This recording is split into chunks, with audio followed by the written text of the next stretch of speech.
Hello, this is Black Country Blokes chewing the fat. Listen. I've been hearing a lot lately about men don't talk, but in my experience, men do talk, just people aren't listening. So it's going to be me and a group of blokes discussing our struggles and victories through life. Warning, there may be some bad language, so apologies to all the moms, especially my own. Let's get going. Listen.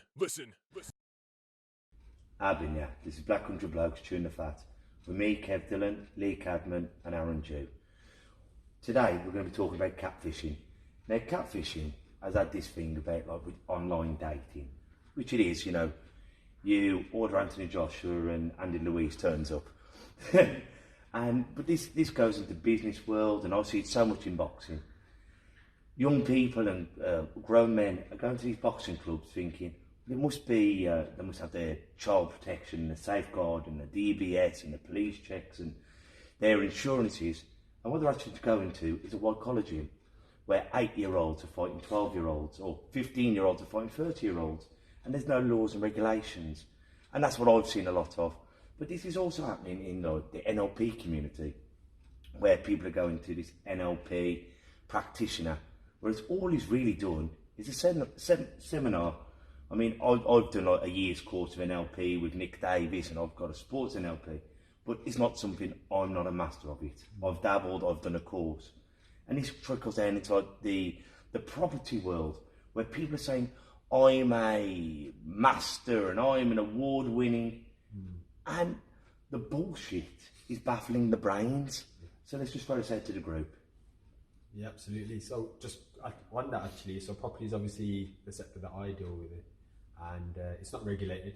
A little bit like the fitness industry, to be honest, and you're just getting people literally, like you said, speaking bullshit, and that's fine if you want to speak bullshit to yourself, if you need to say what you need to say to obviously inspire or motivate yourself. But I think it draws on unethical and disgusting when you're exploiting people.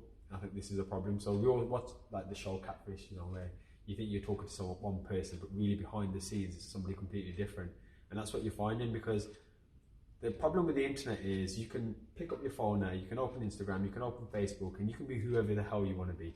And if you just spread that message every few days, every few weeks, slowly it starts to ring in people's minds. I can't remember the exact term for it. And what happens is people associate you as that person. So for example, I went from fitness into property.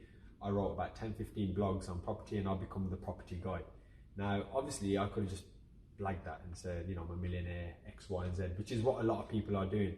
And actually, the reason I think this show is important now, because as I touched on just before, there's been a death now within like the community. So obviously the community, everyone's speaking, and it's quite active, especially on Facebook.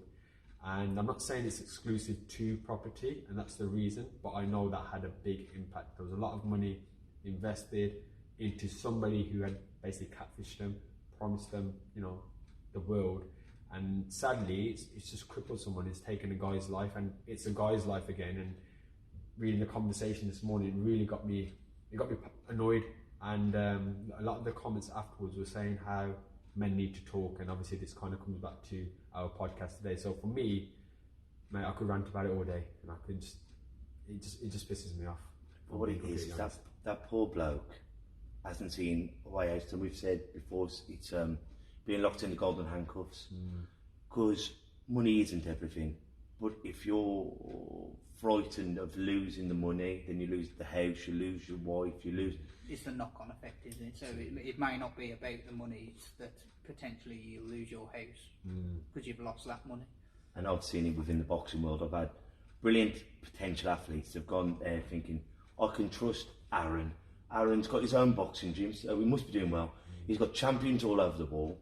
But they've got a world championship. I've never known so many world champions around Warleaf, because they've done white collar, and they've got the IBWVZ, and they've got a belt from Asda. You know what I mean? Yeah.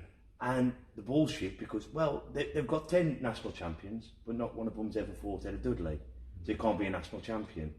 And I think that's when the bullshit and the deceit creeps in. It ruins. I mean, the hoops, and anyone who listens to this who works or in an amateur gym, the laws and regulations that we have to abide by. Children can't box someone over 12 months older, they can't fight someone who's a K and a half older. An open class can't fight a novice. But these buggers, like I've known a 14-year-old child who fought a 13-year-old, and had a flogging. I've known 8-year-olds fighting teenagers. I've known ex-ABA champions who are 13 stone going over a novice, a jelly stacker from Woolworths, who's 10 stone. He goes, oh, he knocked him out in 10 seconds. That's bullying. The laws and regulations of the ABA prohibit that from happening. And this is happening in the dating world, in the property world, in all these things on building sites. They're called the cowboys, aren't they? Well, I've done this shed, or I've done this drive, and then you turn up and they've bodged your house. And that's what it is. It is cowboys, and it's almost people trying to cheat the system. So they're trying to cheat the hard work that it actually takes somebody to do that. Yeah. So to become an award-winning whatever it is, or to become, a great developer, for example, if you just quickly go back to property, you've got to have years of experience. You're going to make a hell of a lot of mistakes. You'll probably lose money, hell of a lot of time, a lot of sleepless nights.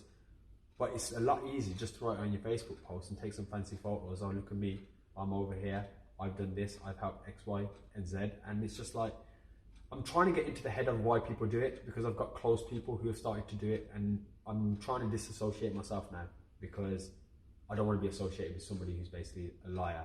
And you're just sitting there and you're like, why are people doing it like this? Is it something that maybe they're dealing with themselves, some level of insecurity? But then at the same time, to have that nerve to go out there and then know you're lying, whether you've convinced yourself otherwise, and then exploit someone to part with their hard-earned money or their time or their belief at the expense of you giving them just basically bullshit, it just makes me sick. Like, I know I'm talking about it quite passionately today. Obviously, it's because I've heard about the death and stuff, but I just think, what's the answer for it? How do you solve it? Some people have got such a different moral compass. And I've known people who have had dodgy companies and then fold, and then next thing you know, you see them back outside In another company. tarmacking. And that's the problem, because we haven't got the laws and regulations to stop these people. And it's so easy to, and people do this on Facebook all the time, you put your best moments. So, but you in the building trade, you haven't even got to, because you're not seeing them day by day on the travel. You just go, I built this house. Well, why question it? You know what I mean? Because he's a recognised Perception. Plus in photos and in building work, in fact, you can make things look nice, but underneath that you don't know what's cracks. going on. Foundations. Yeah, that's it. And that's where you find that people are taking shortcuts. So yeah, that floor looks great, but it's unlevel as hell. It looks good in that photo, Absolutely. I remember we went to Thailand for my wedding when me and Kate got married in Phuket, and my best mate Paz come over and he stayed in this real dodgy hotel.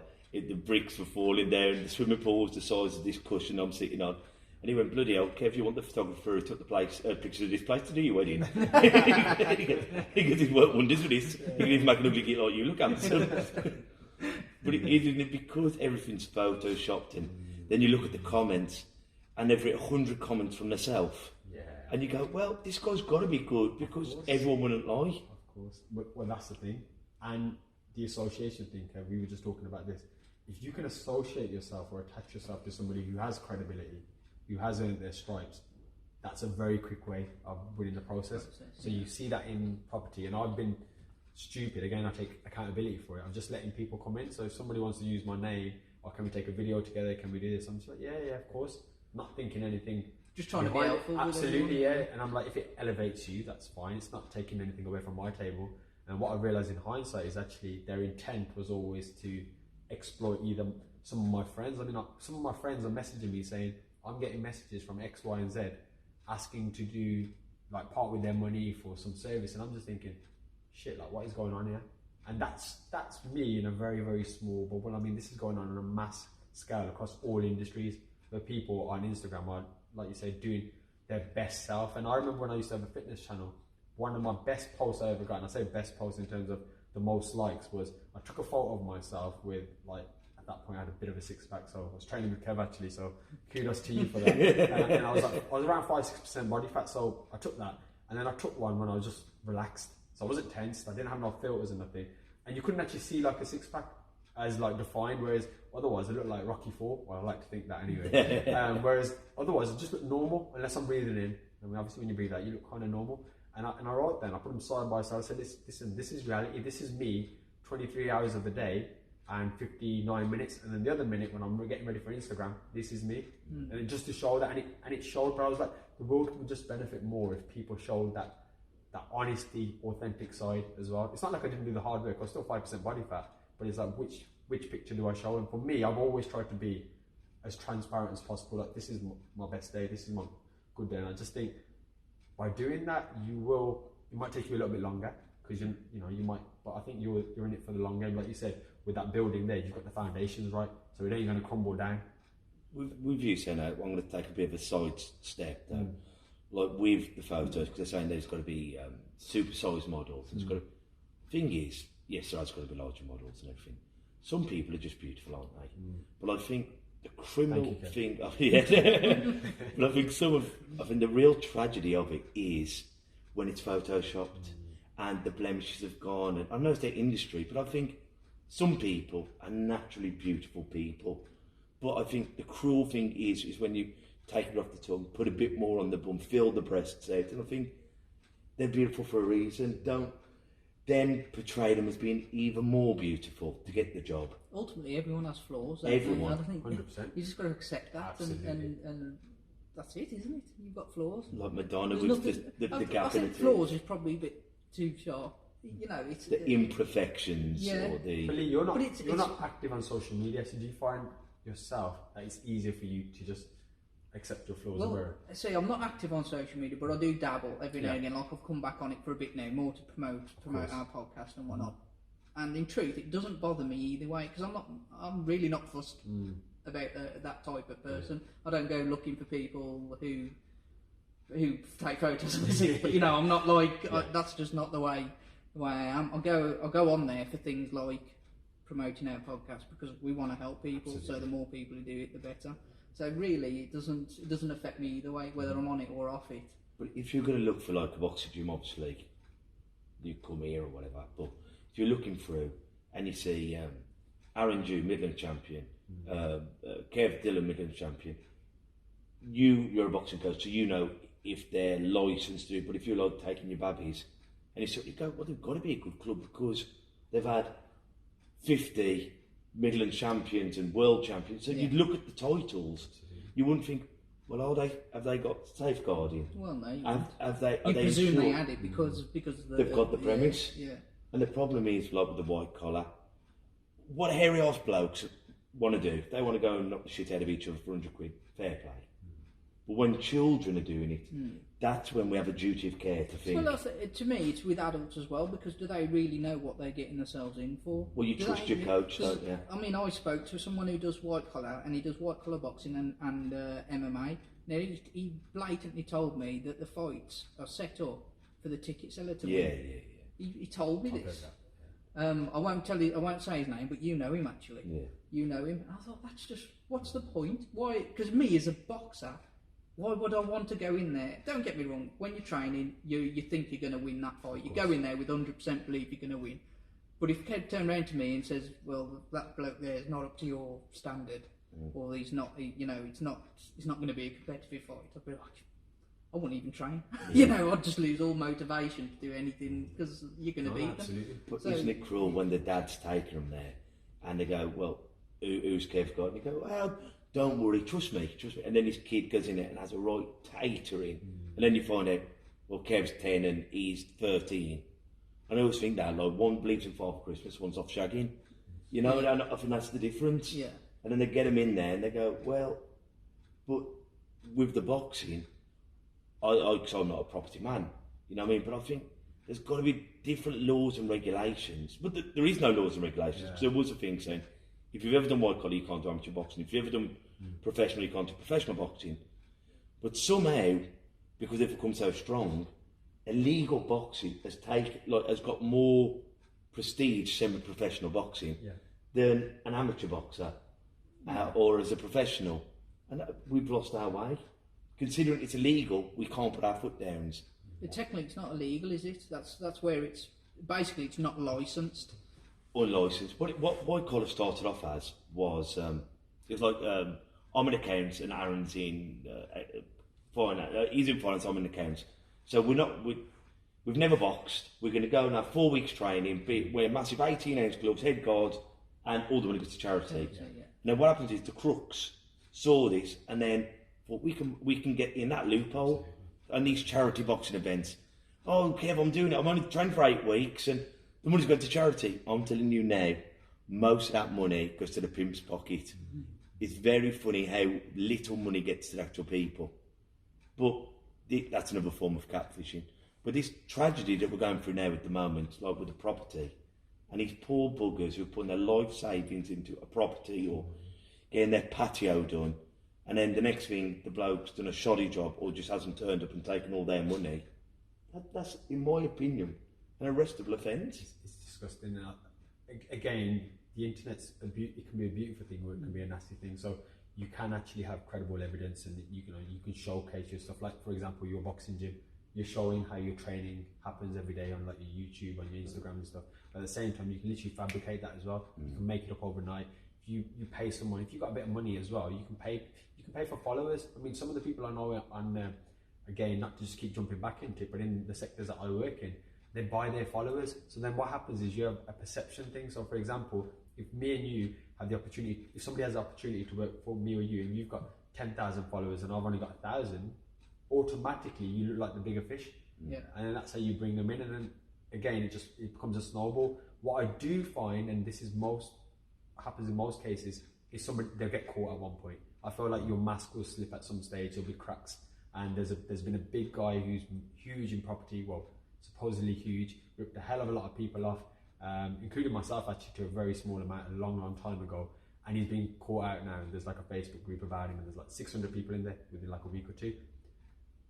That's what people need to realise. So anyone out there, if you are like a catfish, recognise that the truth will probably come out at one stage. And the last thing I want to do, and I'm sure you guys probably share this sentiment, is I don't want in a year, 2 years, 3 years time, 3 lads to be sitting around here recording a video talking about us in that light. Do you know what I mean? I hate can't wearing remember up that. on that. Well, absolutely, it wouldn't, because we have a moral compass. Yeah. Do you know what I mean? It's so hard to get a good name. It's so easy to get a bad name. And I've known people like, just saying off the top of my head, like Connor Jones or Ben Whittaker. I train Connor Jones and Ben Whittaker. Very good boxer, going to the Olympics. Hopefully he's going to come onto the podcast. Luckily for us, he handed out the trophies the other day at our show. But then people will say, like, I work with Ben. I'm the reason. You're thinking, you might have been in the gym at the same time, or I was there and I used to get Connor warmed up. And you're thinking, and there's other people, once again, I won't mention names. Mate, I warmed up with Connor here. I'm not claiming glory. I remember that. Yeah. But there's people who will say, like, I've trained the Cubans.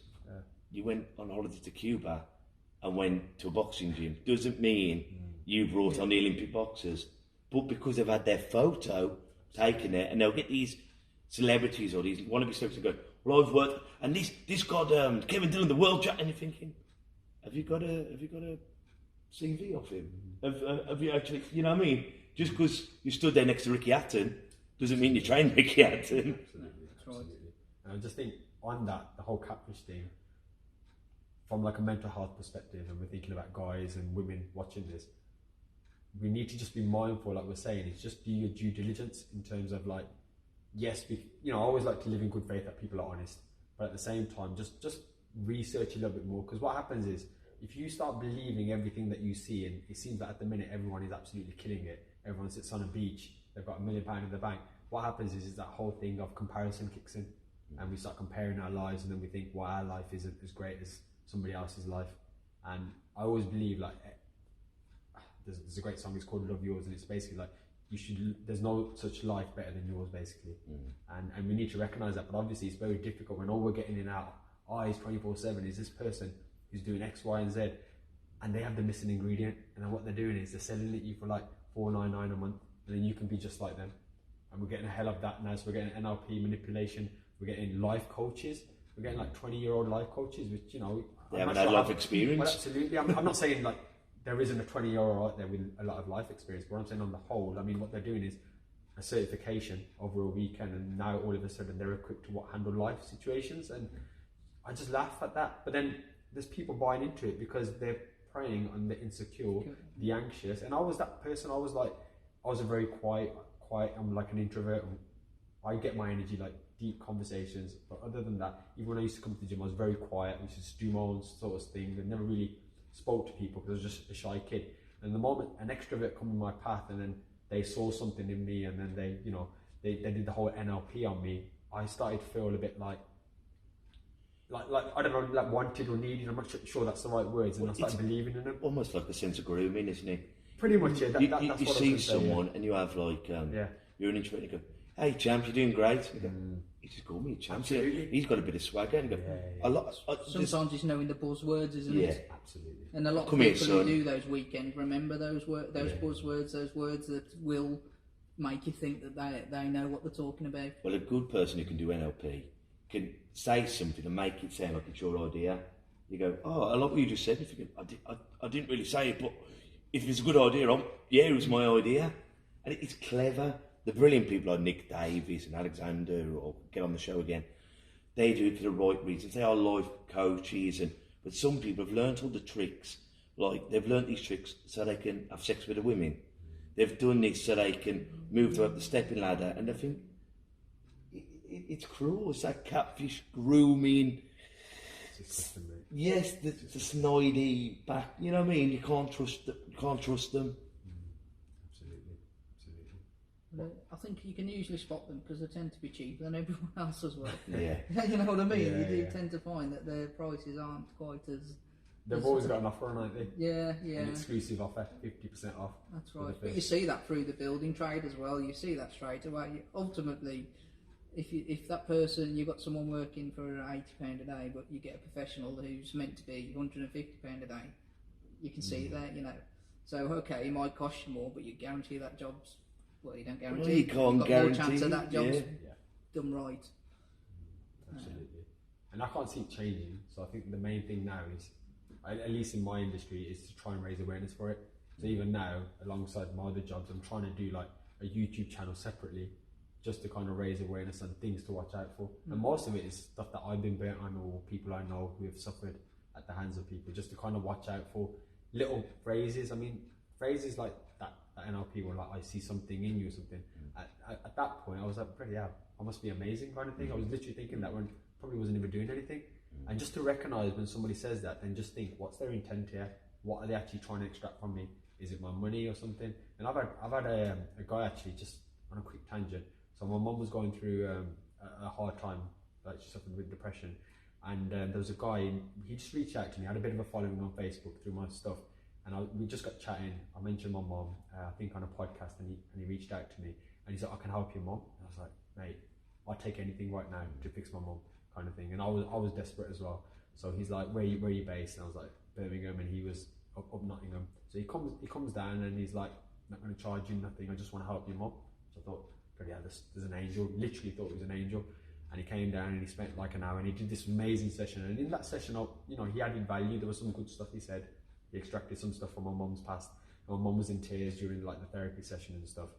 And then he was like, I'm not doing this for the money, X, Y, and Z, his whole speech. And he's like, I genuinely just care, like I want to see her change. And he's like, she seems like a beautiful lady, lovely lady, and you're a good kid, X, Y, and Z. Fine. Then he hits us with the sale, like literally like a day later. And then I was like, okay, I don't have that kind of money right now, but if you give me a few months, I'll save it up, because if it's for my mum, I'll pay whatever it is. Got to take advantage of it now. And it almost become a bit bullyish. You've got to pay it. And I was if you don't love your mum, it's all right, mate. So I was getting that. So then I'm ringing my mum, and then mum's like, should I do it? And I was like, look, if it can help you, let's pull together. So we were thinking that, and then all of a sudden we're like, actually, no, let's just park it for now. Anyway, we parked it. Mum started getting a little bit better.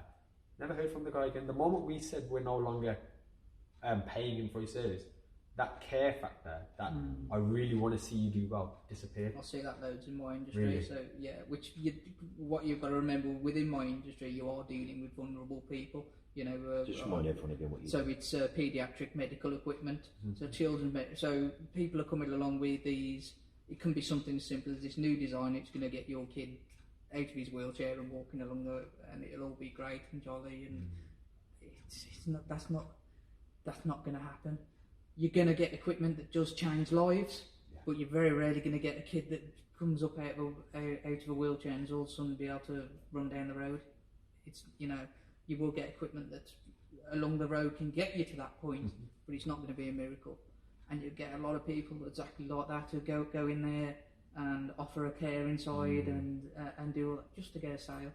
And the amount of times I've gone into people's houses and just looked, how's the in that chair? Yeah. It's too big. It's not. Everything's wrong with it. And I have to say something because my daughter's disabled. I have to say, well, that's just not ideal for you.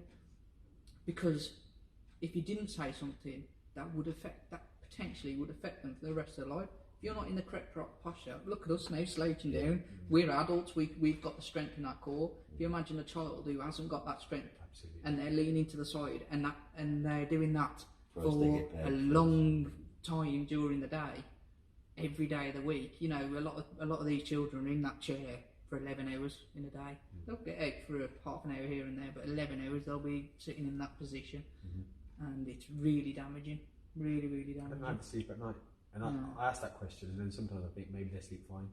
Maybe some people just don't have a conscience, or like we talk about a moral compass. They must not, have they? They must not, because that would eat me away. I remember working in a sales job, and they used to make us sell this package where a guy would come out and install Microsoft Office, which basically means you put the CD-ROM in. So back in the day, you press next a few times, you accept the license agreement, and you click install.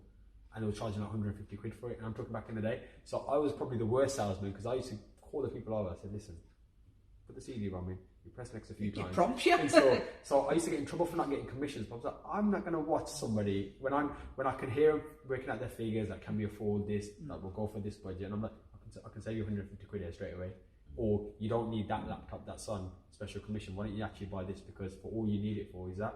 So I'm probably like the worst salesman to be there, but I need to sleep at night. I think I do that quite a lot within what I do. I'll recommend other people's product that I've used with my daughter because I know they work. Now, to me, you've got more chance of selling because of that. Not selling what you're trying to sell then, but down the road they'll go, actually, you give me some great advice there.